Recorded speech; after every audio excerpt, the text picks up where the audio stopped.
The war in Afghanistan is now in its 18th year, and there is little sign of it ending. What will it take to break a deadlock between the government and opposition forces? I'm Malika Bilal. Send your thoughts via Twitter and YouTube for today's episode of The Stream.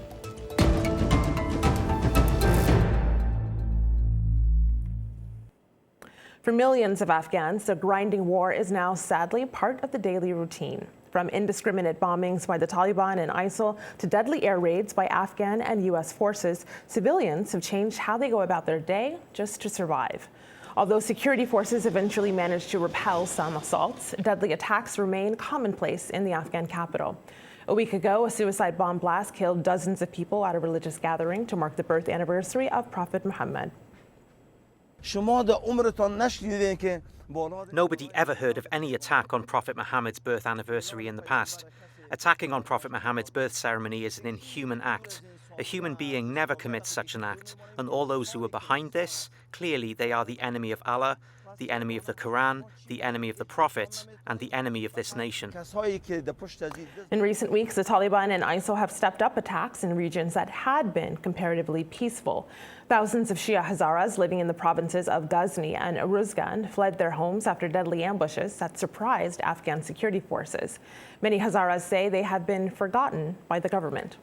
So with the war bogged down in an apparent stalemate, is there any hope for peace? Well, for more on this, I'm joined from Geneva by Sharina Qazi, an Al Jazeera journalist. She's covering a meeting between Afghan leaders and international diplomats looking at ways to end the war.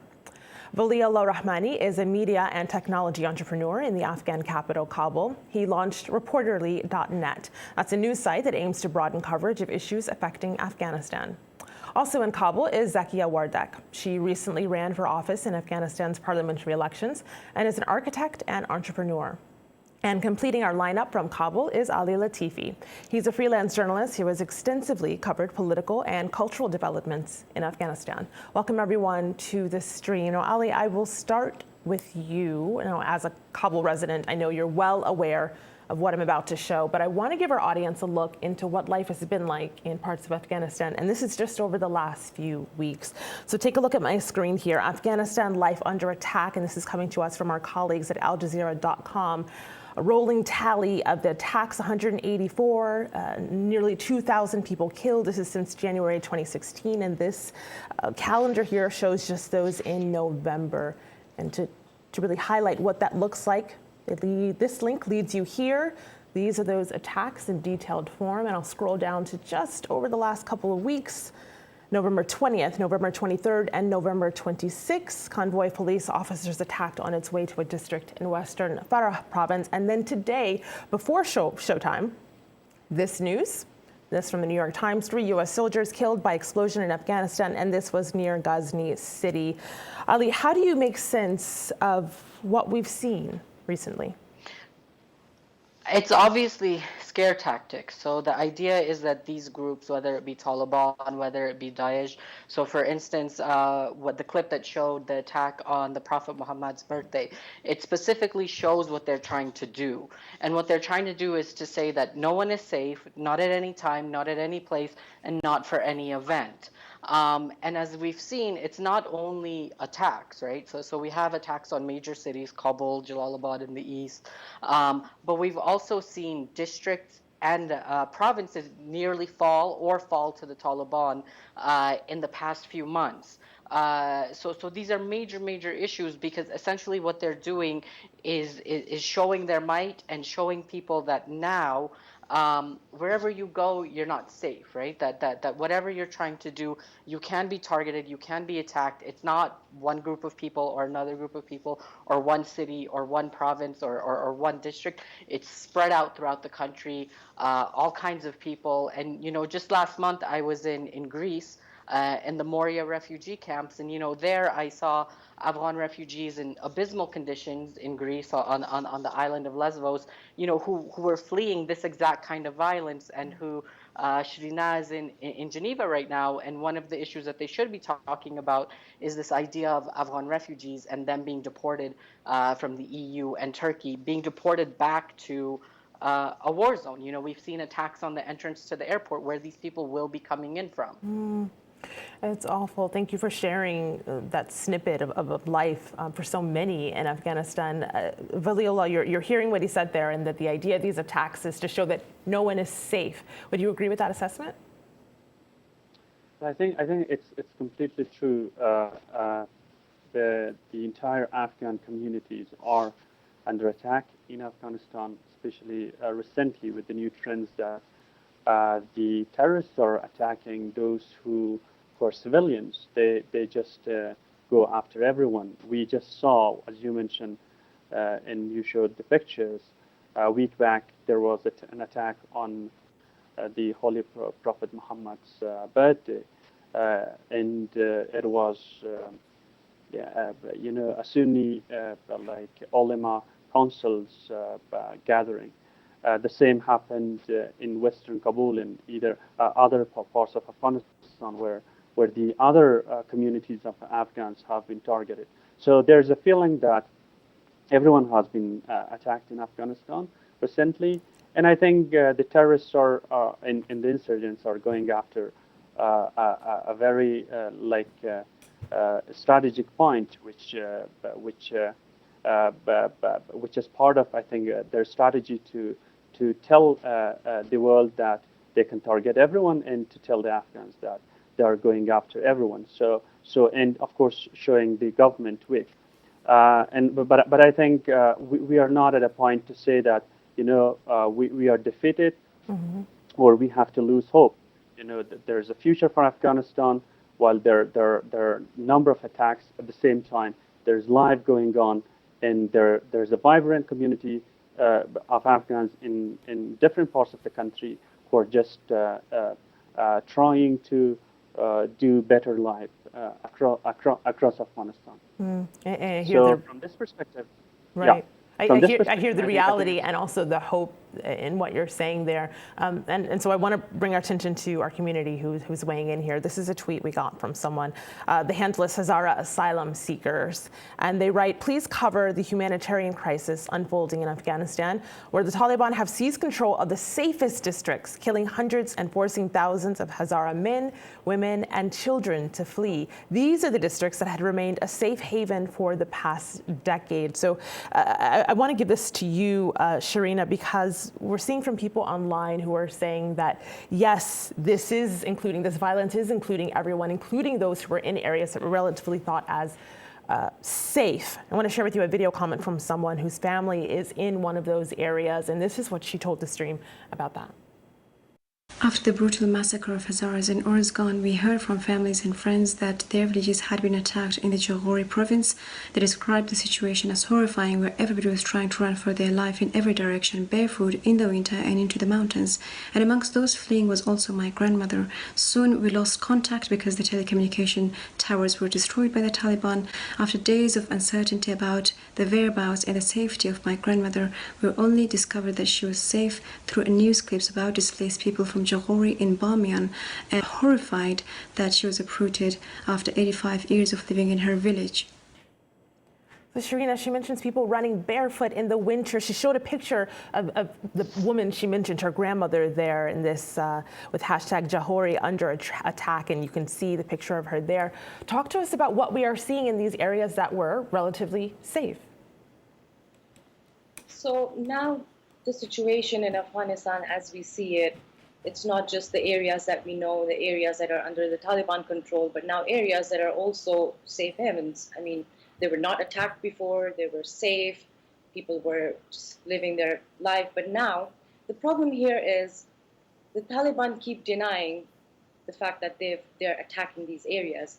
According to them, it's someone else attacking these areas. Now, it's a very complicated conflict. We cannot really gauge who is who. Even when it comes to armed groups, we cannot say whether these are the Taliban or it's the Isil fighters. It's just very complicated, very fluid situation. We cannot really confirm who is attacking who. I mean, it's an overall situation in Afghanistan right now where some people say half the districts are under the Taliban, where others say they're ISIL fighting in those areas, and then the ISIL and the Taliban are fighting each other. So it's like a complete, but what's the sad reality is that the Afghans are suffering. She shared a picture of her grandma, and I mean, looking at her age, she is very, I don't know, like it's just very dire situation for everyone where they're seeing like all these Hazaras are now being targeted. So the overall situation, I think it just does not limit to Taliban attacking a certain group or a certain community or a certain sect. It's an overall situation in the country right now. This tweet, Shakufa follows up in that video comment in this tweet. She says, Central Hazara districts under the attack of the Taliban are an iron wall between democracy and extremism, and they hold the fragile democracy in Afghanistan more than buffer zones. They have been the most fertile grounds for democracy. Zakia, what do you make of Shakufa's comment there? Well, actually, what I can say that terrorism reached every place of Afghanistan. Every corner of Afghanistan has been affected by terrorism. Either it is Hazara, or either it's a Pashtun, or either it's a Tajik, or either it's a Uzbek. So we have many casualties in different areas of Afghanistan. So not only Hazara, every tribe has been affected by terrorism. Ali, I see you nodding your head there. Yeah, I think this is something that people forget because I think it was about a month or two ago, I actually wrote a story for Al Jazeera about a neighborhood in West Kabul, which is predominantly Hazara and Shia being targeted by forces claiming to be Daesh. And at the same time, we saw the city of Jalalabad, one of the biggest cities in the country in the east, predominantly Pashtun area, that was just as targeted, in 4 weeks, 4 attacks, including on a midwife training center. So I think what we have to understand is that this conflict encompasses the whole country. Everyone is being targeted. Everyone is falling victim to it. And I think the world sort of needs to wake up, because so much of the world is here, whether it's through international aid organizations or whether their soldiers were here at one point. So much of the world is here. They're all meeting in Geneva, but the reality is no one is paying attention to this conflict and what's going on, and the fact that literally 32 million people are affected by it. Really, Allah, would you agree with that? No one is paying attention. No one is watching what's going on here. I want to add to Ali. Of course, the entire, as I mentioned, the entire communities of Afghanistan, the different ethnicities are under attack. They have been attacked by the Taliban, by ISK, and other groups. But there's a slight difference with regards to Hazaras, because I think the Hazaras are a different, like a minority, both in terms of an ethnic minority and a sectarian minority, because they are the only Shia minority in Afghanistan, and that's why the sensitivity of they're non-Hazara Shias, like an issue. And I think the Afghan government has been sensitive about this because the protection of an ethnic, like a sectarian minority, has been important to the Afghan government. And at the same time, the Taliban even have been so cautious about the Hazaras because of that sectarian issue, sensitivity that existed. But recently, I think that calculus in the strategic term has changed from the Taliban side as well, because I see that now Taliban are in a statement after their first day of attack in Jawhari, they said that the entire other safe areas under the control of the Afghan government will be a target, a military target. So from that perspective, I think it has been an issue that has been raised, and I think the worrying is that by ISK targeting the schools, the sports clubs, and the gatherings of the Shiites Hazaras, and then claiming that Shiites are infidels and they are targeting it for the sake of Islam, has been a sensitive issue, which has been, of course, under attention of the government and the international community. I hear you. I know, Ali, you wanted to jump in there for a moment. Well, I mean, I think that's the nature of Daesh, wherever they are. Unfortunately, is that they are a sectarian force.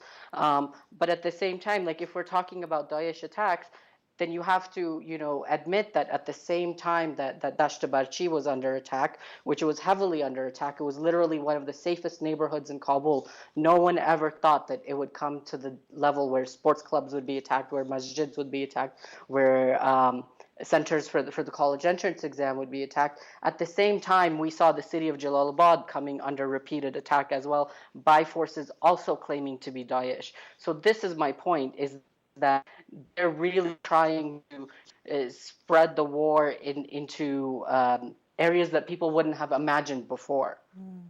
And so the question then is what to do about that, how to stem that flow. I want to go here through this article written by Sharina Kazi, our colleague. Kabul to seek support for Afghan-led peace plan in Geneva talks. And I'll move over here to this tweet from Sharina at the Geneva Conference on Afghanistan. Come say hi, the hashtag GV Afghanistan 2018. Sharina, talk to us about what you heard today in Geneva. It was very interesting at the conference today. No one was talking about the war in Afghanistan and how people were dying and all the attacks and the terrorist attacks and everything. I kind of got the feeling over there that people are very sick and tired of talking about war and conflict, people dying, women suffering, lack of hospitals, and many other issues. People want to move. People in Afghanistan now, I feel, want to get ahead of, move on with other things, other issues in Afghanistan. So there were talks about women empowerment and how they can tackle this issue. There were talks about the major issue, drought, where 2 million people are affected, and over half million of them are children. Over 3 million children are out of school, and they spoke about that as well. There's a severe acute malnutrition among children, and it's highest globally, with about 500,000 children affected by the drought. So they were talking about other things. It wasn't really about terrorism, the Taliban, the war and conflict, and especially when I was talking to really educated, very successful, brave women of Afghanistan at the conference, and they were talking about resilience and moving forward. And despite of all that, because definitely their lives are very different to anyone else's, because they are living in the war. Besides all the other problems that women face in the world, they have double the problems because of the terrorism and the war in the country. So despite of that, they wanted to move ahead, and they wanted to still thrive and succeed in major sectors in Afghanistan. So the whole vibe today at the conference was more about how we can develop the country and how we can have reforms and discuss aid contributions. It wasn't really about the terrorism issue, because the conference was not about it, but even talking to people one-on-one, they were not interested in talking about the war anymore, because I felt like they were sick and tired of it. That's interesting to hear. Zakia, please do. True. Sorry, I agree. That's. Ali, I hear you. We'll get right back to you. Zakia, I saw you nodding your head there. No, I just said that I agree that people of Afghanistan are tired of war, and every day that we see that many people are losing their lives, the pain, the losses. So people are tired of it, and we want that to be end. And the only way it can be end to if the peace is going to come in, the peace negotiation or the peace processes. Mr. Khalilzad also take initiation to talk about the peace process. So yes, I do agree that people are tired of insecurity and also war. Peace negotiations you mentioned there. I want to bring up this tweet from Abdi Kareen, who says the need for a viable political settlement of the long-running conflict grows stronger, yet the prospects for stability and security in the war-torn country appear elusive. Afghanistan is badly in need of good governance to reach political settlement. So there are world powers who are interested in getting to that political settlement, at least from a bird's eye view. Have a listen to representatives from two of those world powers that are involved in separate peace talk efforts. One is U.S. Special Envoy to Afghanistan, Zalmay Khalilzad, who was speaking on November 18th, and the other is Russian Foreign Minister Sergei Lavrov, speaking in Moscow on November 9th during talks with the Taliban. I know that the government of Afghanistan wants peace. The Taliban are saying that they do not believe that they can succeed militarily, that they would like to see the problems that remain resolved by peaceful means, by political negotiations. The problems in Afghanistan can be solved solely by political means, through the achievement of a national consensus with the participation of all conflicting parties. So, Ali, do you see these as good faith efforts and initiatives here? What hope do you have for these talks, which are separate, of course? Really quickly, going back to the Geneva conference for just 1 second. I've been really involved with the civil society delegation that was going there, and they had discussions and focus groups in all of the 34 provinces, and everyone that they spoke to, the first thing that they referred to was the war and the conflict and wanting a settlement to it. So I think it is very much on people's minds. Maybe right now for political reasons they're not talking about it, but definitely people going there want to talk about it. But in terms of this peace settlement, there's a few issues with it. One is that most of the sort of understanding here in Kabul is that what Zalmay Khalilzad wants and what President Ashraf Ghani want seem to be two different plans. And if that turns out to be true, that could cause major problems for people. In terms of the Russian element of this, I think it's kind of maybe duplicitous. That may be a strong word, but we know that the Russians, we know that Iran, and we know that Pakistan are supporting and helping the Taliban. So it just looks a little odd from here that Russia seems to be taking such an interest. And when the Russia Today journalist interviewed one of the representatives of the High Peace Council, they kept talking about a U.S. withdrawal, which is a very real issue that no one is talking about. But the fact that the Russia Today journalist kept bringing this up, it raised a lot of questions for people about what Russia's real intent in this conference was. You're not the only one who has a little bit of skepticism about some of these international players. So I wanted to bring up this comment we got from Idris out of Kabul, who talks about Pakistan and their role. Have a listen to what he told the stream. There are two levels of barriers to reach to have one peace. The first stake is in the domestic level. There are warlords in some jihadi groups who sees their interests and benefits in the war. And of course, there's corruption. We have to get rid of that too. And in the regional level, it's been the regional countries sponsoring Taliban to fight against the Afghan government of one nation, especially Pakistan sponsoring Taliban. Besides Taliban, they're sponsoring terror groups to fight in Afghanistan.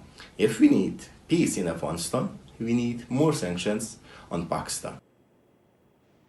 Vali Allah, he points the finger. Many in Afghanistan do blame Pakistan for their role and the intelligence agency's role in funding. What do you make of what he says? Well, I think that's a valid concern, because in terms of peace, when you're talking about peace, as some senior officials from the international community I talked to the previous month were saying Pakistan has quite a strong negative power on the Taliban, and that's something that brings in a lot of questions. But of course, Pakistan is not an only element. You know, now there's a strong will from the United States. What I've heard and what I've talked to U.S. officials, I think there's an understanding that in Washington, it's not only the State Department or the special representative for Afghanistan reconciliation who wants to follow a strict peace-building policy, but it is the entire U.S. administration. I think there's a misunderstanding of quite a bit in Kabul in terms of the President Ashraf Ghani's administration, who's now projecting another narrative in version of peace, and somehow some officials in Kabul are talking about like a quick fix that Washington is following, which I believe is which I assume is not true. Right. But they are concerned, and as Ali mentioned, so if we have two versions of like peace building and the approaches, then of course it would create problems. But one thing is Bilal, I'm going to very pause you there. confident I hear the idea of the quick fix, and our audience, of course, knows that there is no such thing. One person here says, Afghans, peace is not an option, but the only way forward. So I want to thank all our guests for your insights today and for being with us. Be sure to keep your comments and your ideas coming via Twitter, via YouTube, and aljazeera.com/the stream. Thank you so much for being part of this conversation today. Goodbye.